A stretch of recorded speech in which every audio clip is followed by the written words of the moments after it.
ஒரு மாநில பாடத்திட்டம் சரியாக இல்லை அப்படின்னு ஒரு ஆளுநரே சொல்றார். ஆளுநர் தான் இது என்னுடைய அரசுன்னு சொல்லிட்டு இந்த அரசு சம்பந்தமா படிப்பார். இந்த அரசு பற்றி, மாநிலத்துடைய பல்வேறு பிரச்சனைகள் பற்றி என்னைக்காவது ஆளுநர் பெருமையா பேசியிருக்கார்? முதல்ல ஆளுநருக்கு பேசுறதுக்காக நாங்கள் இல்லை. ஆளுநருக்கு கருத்து அவருடைய கருத்துல ஏதாச்சும் உடன்பாடு இருந்தால் நாங்க வந்து இதுல உடன்பாடு இருக்குல்ல இல்லைன்றப்போ நாங்க அப்போஸ் பண்ணியிருக்கோம். நிறைய விஷயங்கள் உங்களுக்கே தெரியும். அந்த இன்விடேஷன்ல தமிழக லோகோ மிஸ் பண்ணதாகட்டும், இல்ல பல விஷயங்களே திருவள்ளுவர் எல்லாமே அண்ணாமலை அவர்கள் எதிர்த்திருக்கிறார். இப்போ இந்த விஷயத்துல நாங்க உடன்படுறோம். ஏன் உடன்படுறோன்றதுக்கு உதாரணத்தோட நான் உங்களுக்கு சொல்றேன். இப்போ அன்பில் மகேஷ் அவர்கள் என்ன சொல்றாருன்னா, மாநில பாடத்திட்டம் சிபிஎஸ்சி பாடத்திட்டத்தை விட சிறந்ததாக இருக்கு. இதுதானே அவங்களுடைய ஆர்குமெண்ட். திமுக சொல்றது சிபிஎஸ்சியோட எங்களுது நல்லா இருக்கு அப்படின்றது அவங்களுடைய ஆர்குமெண்ட். ஒரே கேள்விதான் எனக்கு 3 தினங்களா இதே வாதங்கள்ல பல்வேறு தொலைக்காட்சிகளை நான் கேட்கிறேன். இன்னைக்கு வரைக்கும் எனக்கு பதில் வரல.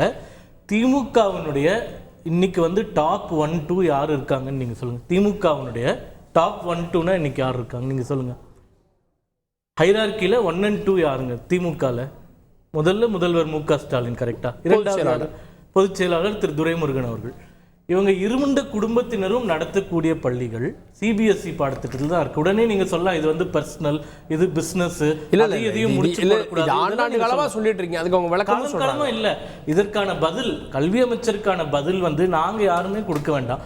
திமுக இருக்கிற பட்டியலே கொடுத்துருவோம். என்னன்னு சொல்றேன்னா, முதல் 2 பவர்ஃபுல் பொசிஷன் அவர்கள் 2 குடும்பங்களும் பள்ளிக்கூடம் நடத்துகிறார்கள் சிபிஎஸ்இ. சரி 2 விட்டுருங்க. அது போக 60 திமுக முன்னணி தலைவர்கள், அமைச்சர்கள், எம்எல்ஏக்கள், எம்பிக்கள் இவர்கள் நடத்தக்கூடிய அனைத்து பள்ளிகளுமே சிபிஎஸ்இ பாடத்திட்ட பள்ளிக்கூடங்களாக இருக்கிறது. நான் கேட்பது என்னவென்றால், மாநில பாடத்திட்டம், குறிப்பாக சமச்சீர் பாடத்திட்டம் 1 முதல் 10 வரை அவ்வளவு தரமாக இருக்கிறது என்றால், உங்களுடைய முதல்வர் குடும்பம், உங்களுடைய பொதுச் செயலாளர் குடும்பம், உங்களுடைய எம்பிக்கள் குடும்பம், உங்களுடைய எம்எல்ஏக்கள் குடும்பம் அந்த சிறப்பாக இருக்கக்கூடிய சமச்சீர் பாடத்திட்டத்தை அல்லவா பள்ளிகளில் சொல்லித்தர வேண்டும். அவர்கள் ஏன் சிபிஎஸ்இ பள்ளிகளை அதற்கு பதில் சொல்லி தரல அப்படின்றதுக்காக இந்த பாடத்திட்டம் மோசம். தமிழ்நாட்டில் பெரும்பாலானவங்க படிப்பது மாநில பாடம். படிச்சது மாநில சமச்சீர். நான் படிச்சது மாநில பாடத்திட்டத்தில் பல இருந்தது. கரெக்ட். நான் படிச்சது மாநில பாடத்திட்டத்தில் தாங்க. யாரும் மாநில பாடத்திட்டத்தில் படிச்சு மோசமா போயிடல. கவர்னர் பேசினதை நான் திரும்பி படிச்சுட்டு வந்தேன். அவர் என்ன சொல்றாருன்னா, தமிழக பாடத்திட்டம் மிக மோசம், இது எதுக்குமே லாய்க்கல, அந்த மாதிரி கருத்துக்கள்லாம் அவர் சொல்லலை. மாநில பாடத்திட்டத்தை விட சிபிஎஸ்இ பாடத்திட்டம் அப்கிரேடடாக இருக்கின்றது பல விஷயங்கள்ல, மாநில பாடத்திட்டம் பின்னோக்கி இருக்கின்றது அப்படின்ற கருத்தை வச்சிருக்கார். அதற்கு லிவிங் டெஸ்டிமனியா நான் கிளியரா படிச்சேன். அவருடைய இங்கிலீஷ் ஃப்ரேஸ்ல இதை கம்பேர் பண்ணும்போது அது பெட்டர் அப்படின்ற வார்த்தை தான், அந்த மீனிங் தான் அவர் சொல்றாரு. அவர் ஒருவேளை மோசம்னு சொல்லியிருந்தாரு, அதை நான் எதிர்க்கிறேன். ஏன்னா நான் படிச்சது மாநில பாடத்திட்டம் தான்.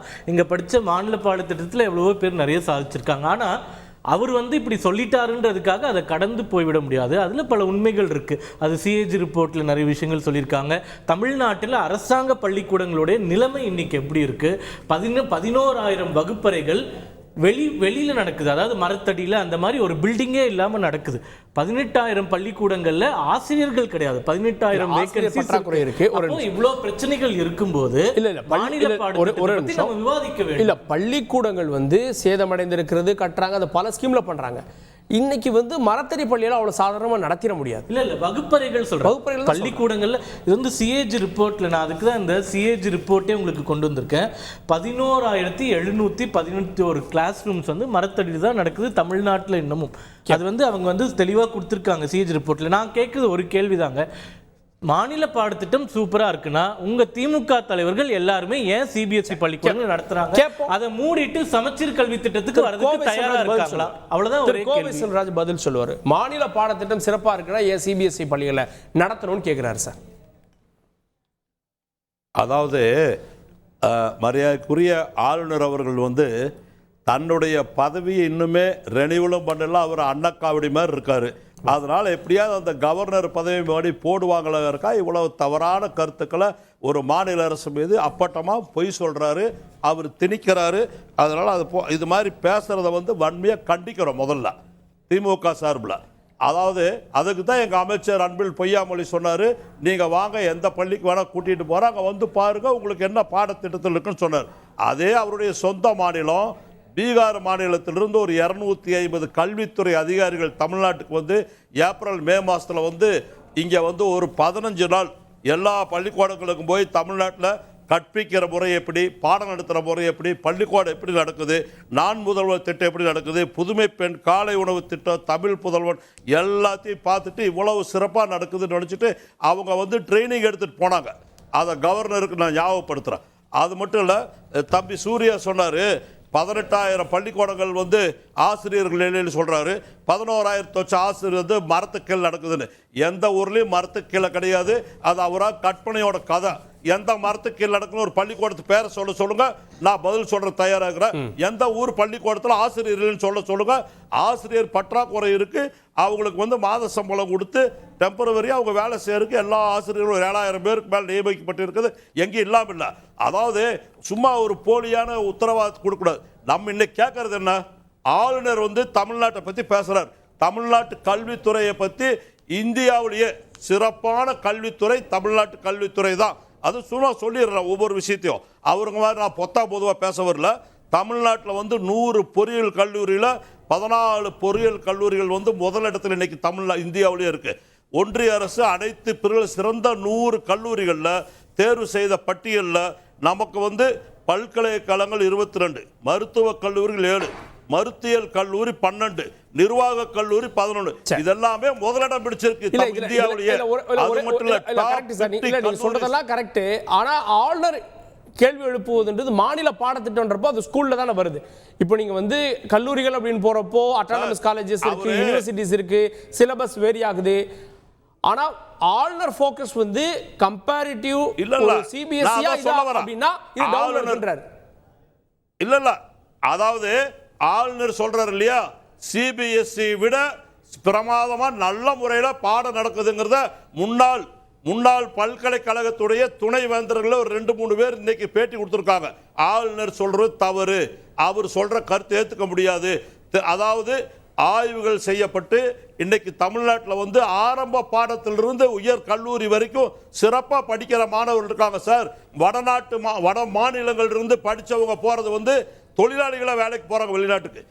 தமிழ்நாட்டில் படிக்கிற மாணவர்கள் அவங்க எல்லாருமே வந்து படிச்சுட்டு விஞ்ஞானிகளாக, அறிஞர்களாக, ஆராய்ச்சி கண்டுபிடிப்பவர்களாக, ஒரு பெரிய மருத்துவ ஆளுநர்களாக, அது எவ்வளவு சிறப்பான தலைமை பொறுப்புல பிச்சை முத்து மாதிரிலாம் இருக்காங்க இல்லையா, பிச்சை மாதிரிகள் எவ்வளவு பேர் இருக்காங்க சார்.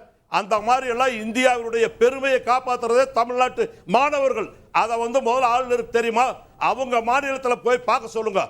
அதாவது இவங்க சொல்றாங்க இல்லையா, பாரதிய ஜனதா கட்சியை பொறுத்த வரைக்கும் தமிழ்நாடு, கேரளா, மேற்கு வங்காளம், டெல்லி, பஞ்சாப் போன்ற மாநிலங்களில் குட்டி ராஜ்யம் நடத்தணும்னு நினைச்சிட்டு இவங்க நடத்திட்டு இருக்காங்க. இந்த ஆளுநர்கள் வந்து பிஜேபி தலைவர்கள் மாதிரி கவர்னருடைய கட்சி ஆபீஸ் மாதிரி கவர்னர் மாளிகை செயல்படுத்துறாங்க. எல்லா கட்சிக்கு பதவிக்கு வந்தவங்க கூட அங்கதான் ஆசீர்வாதம் வாங்க போறாங்க. அப்ப இது எப்படி இருக்குன்னு யோசனை பண்ணி பாருங்க. இவருடைய நிலைமை என்னன்னு யோசனை பண்ணி பாருங்க. 11ஆம் கிளாஸ் வரைக்கும் சார் படிக்கிற குழந்தைகளுக்கு பாடநூல் தர்றோம், புத்தக பை தர்றோம், காலணி தர்றோம், கால் ஏந்தி தர்றோம், காலுரைகள் தர்றோம், புவியியல் வரைபடம் தர்றோம், கிரையான் தர்றோம். அதுக்கப்புறம் கம்பளி சட்டை கொடுக்குறோம். ஊட்டிகளை படிக்கிற குழந்தைகளுக்கு கணித உபகரணங்கள், வண்ண பென்சில்கள், அதாவது மலை ஆடைகள், மழை வந்தா நனையாம இருக்கிறதுக்கு உரை காலணிகள், நோட்டு புத்தகம், சீருடை, மிதிவண்டி, பேருந்து பயணத்தை, சிறப்பு ஊக்கத்தொகை. என்ன தெரியுமா, 10ஆம் இருந்து 11 வரைக்கும் படிக்கிற குழந்தைகளுக்கு அவங்களுக்கு வந்து மாசமான 1,500 ரூபாய் அவங்க பேர்ல வந்து டெபாசிட் செய்யறோம். அது மட்டும் இல்ல, தாழ்த்தப்பட்ட பின்தங்கிய பட்டியலின குழந்தைகளை படிக்கிறாங்கன்னா 12வது வரைக்கும் படிக்கிறவங்களுக்கு எல்லாருக்கும் மாசம் 2,000 ரூபாய் அவங்க பேர்ல டெபாசிட் பண்ற. படிச்சு முடிச்சு வெளியே போகும்போது அவங்களுக்கு அந்த பணம் கொடுக்குறோம். அது மட்டும் இல்ல, காலை சிற்றுண்டி தர்றோம், மத்தியான சத்துணவும் கொடுக்குறோம்.